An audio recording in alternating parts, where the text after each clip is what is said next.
This crisis is an issue that's testing the very bonds that hold Europe together, and today that question got a whole lot more contentious.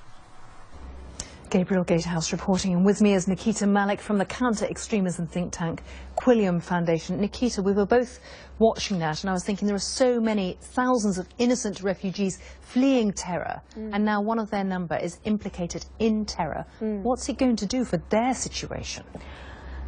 It's important to first keep in mind that it hasn't been completely clarified whether this passport generally belongs to this refugee. It was, or if he is a refugee at all. It was found next to his body, but as we've seen, as the information has come in, it could be that the passport is fake. So why would somebody have a passport next to them? It could be planted. It could be a strategy by Islamic State to further polarize communities, and that's exactly what we have to try to avoid. Because as you've said, it is a number of people who are fleeing the situation. They're fleeing Islamic State.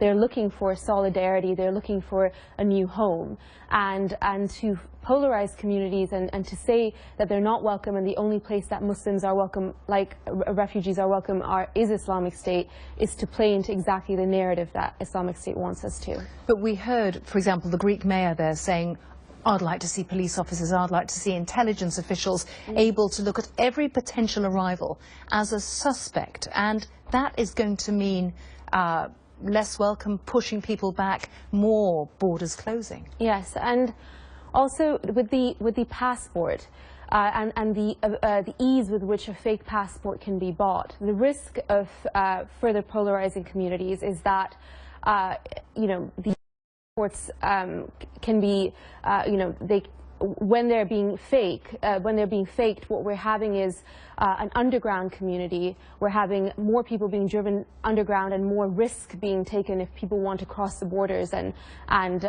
come here. So yes, there needs to be more resources. There needs to be more vetting, but we need to be able to offer asylum to people who require it as well, and not have a knee-jerk reaction in any way.